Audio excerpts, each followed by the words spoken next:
Bien, colegas, gusto en saludarles. Vamos con la clase pregrabada del módulo 4. El tema central de este módulo es la evaluación del desempeño. Bueno, he sabido por ustedes que la evaluación del desempeño es un proceso institucional que busca identificar el nivel de competencias y el nivel de cumplimiento de las tareas, actividades o asignaciones que tiene un trabajador en un periodo determinado. Esta evaluación del desempeño debe contener, además de algunas políticas que rigen su funcionamiento, unos procedimientos de cómo llevarlo a cabo. Igualmente, el área de recursos humanos eleva a la dirección el proceso de evaluación del desempeño, el método que va a utilizar, las políticas que está proponiendo, los procedimientos para darle viabilidad a este proceso y por supuesto incluye otras actividades como una vez que la directiva haya analizado y haya aprobado el proceso de evaluación del desempeño, sobre todo incluyendo las políticas, porque las políticas pueden contener elementos que se asocien a ajustes salariales, despidos, procesos de desarrollo y capacitación, etcétera, ¿verdad? Entonces, una vez que esto ha sido aprobado por la directiva, el área de recursos humanos se encarga de trabajar, digamos, en conjunto con las respectivas áreas o gerencias de línea para capacitarlos en cómo se va a manejar el proceso, cómo se maneja el instrumento. Y igualmente, una vez que ha sido capacitado, toda aquella persona que tiene el rol supervisorio y rol ejecutante de la evaluación del desempeño, se le comunica a los trabajadores cómo va a ser el proceso, para que entonces con esta comunicación eficaz y asertiva todos estemos claros en ese proceso.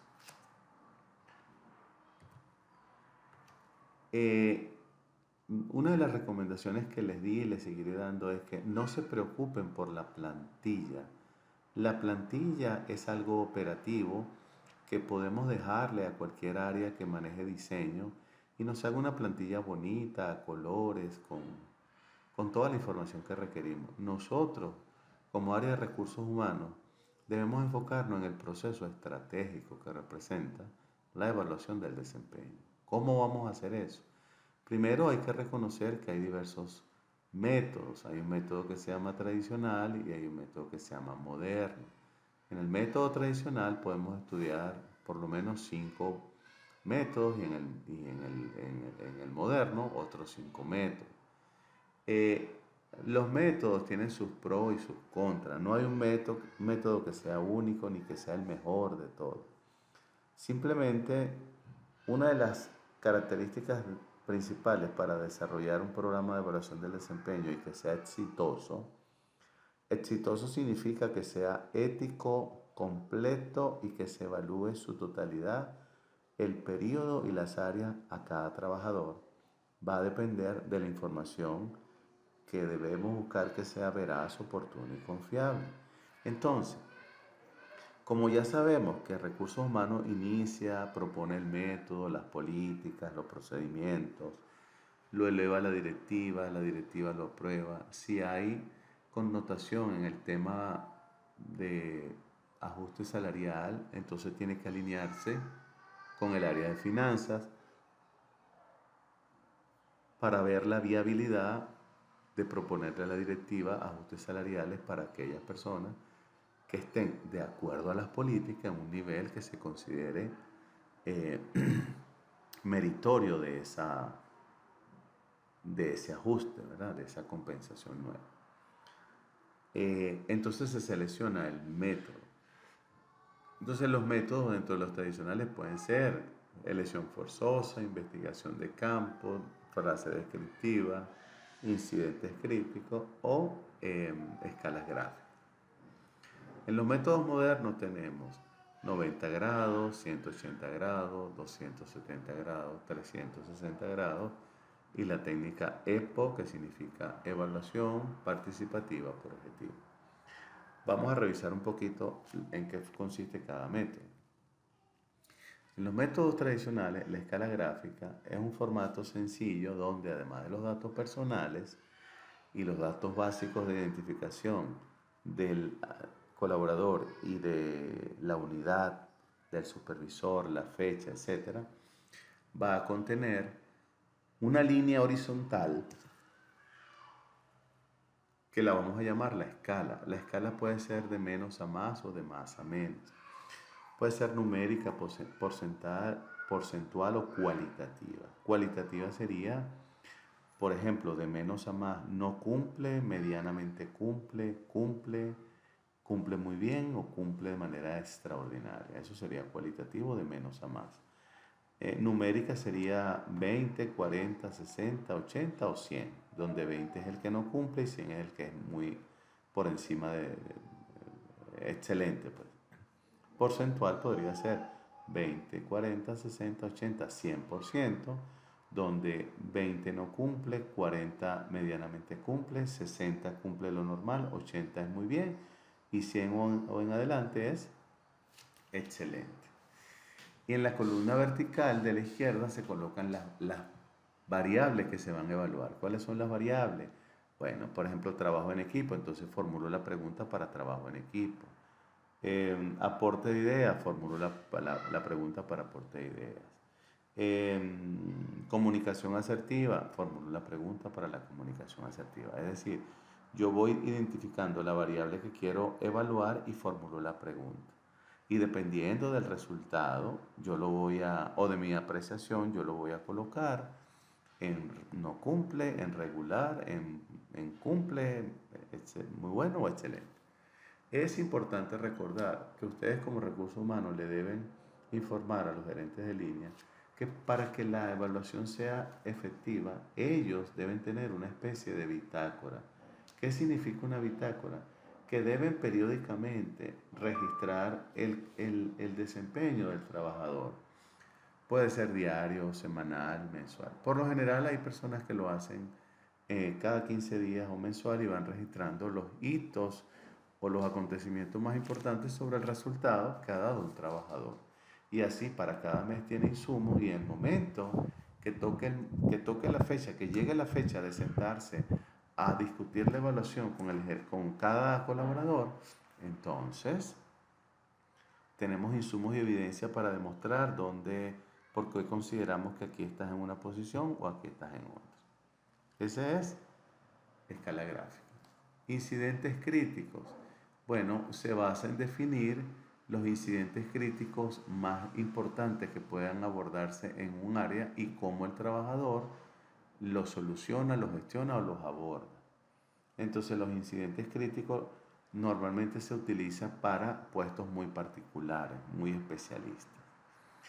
Frase descriptiva, como la palabra lo dice, se coloca una serie de frases buscando identificar cuál se adapta más al resultado del trabajador.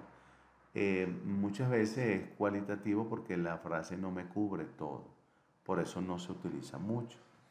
Elección forzosa, entonces se forman dos frases de significado positivo y dos negativo. Entonces el supervisor va a escoger la frase positiva de mayor valor y la frase negativa que más afectación tiene. Es decir, la mejor positiva y la peor negativa. Entonces aquí lo que se busca es identificar cuáles son las competencias y las brechas. Sin embargo, la estrategia está en que yo sepa definir las dos frases con significado positivo y las dos con significado negativo.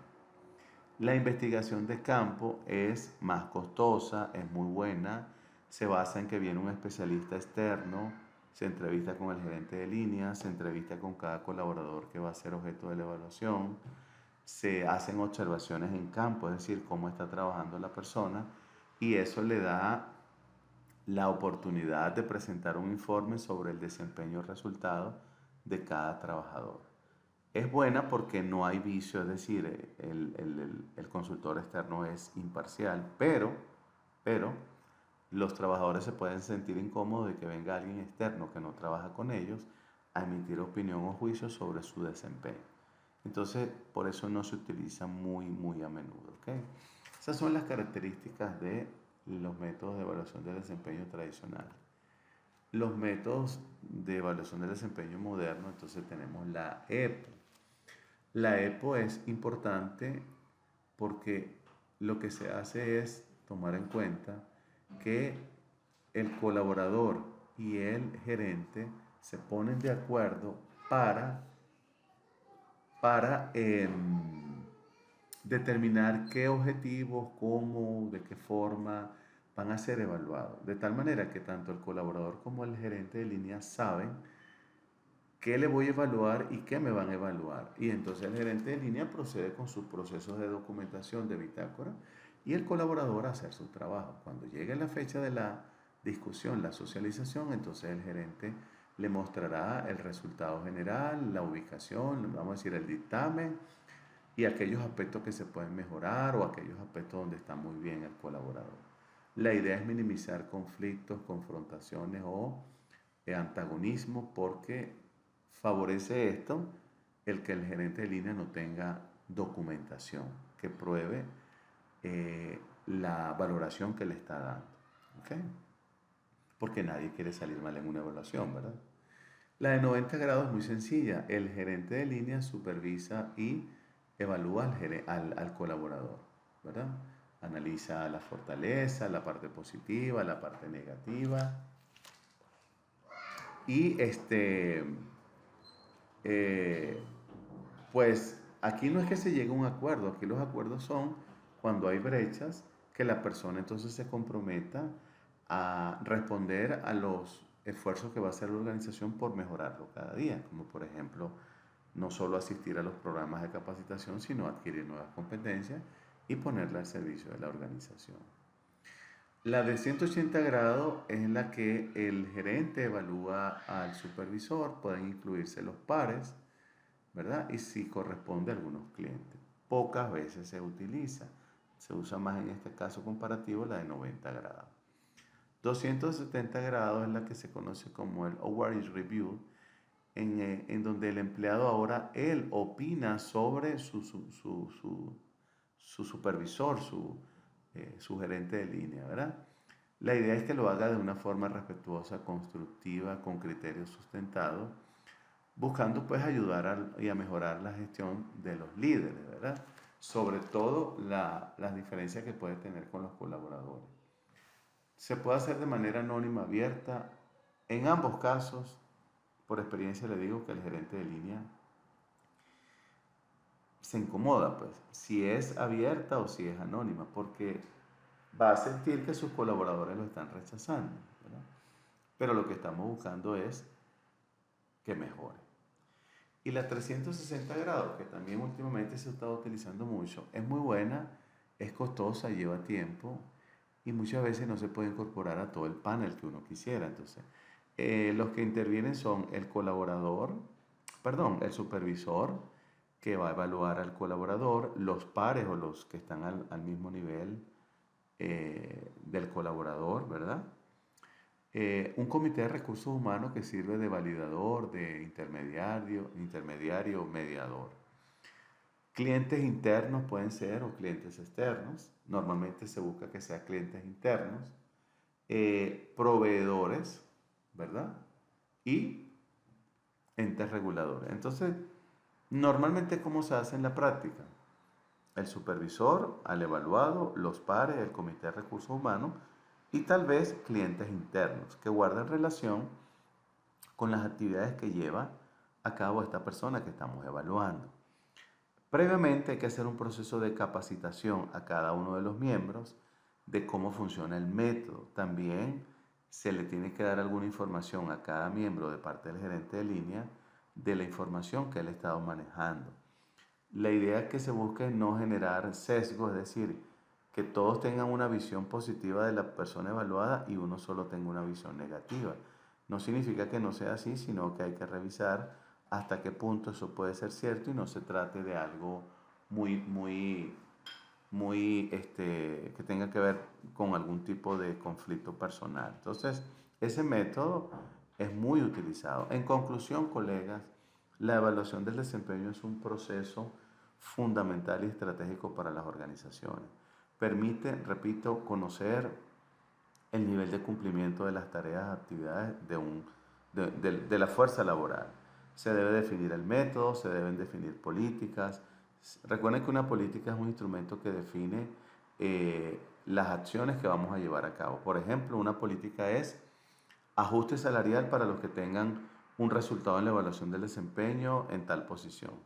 Una política es si el colaborador es la tercera vez que sale negativo en la evaluación del desempeño, se eleva a un comité para analizar su desvinculación. O sea, son enfoques de acción sobre el resultado y ejecución del plan de evaluación del desempeño, el proceso de evaluación del desempeño. Los procedimientos, recuerden que son la forma de cómo se va a instrumentar. Entonces, un procedimiento puede incluir, se recomienda a los gerentes de línea que primero que nada, una vez recibida la capacitación, se comuniquen con sus colaboradores y le expliquen el método que se va a utilizar, las políticas y los procedimientos.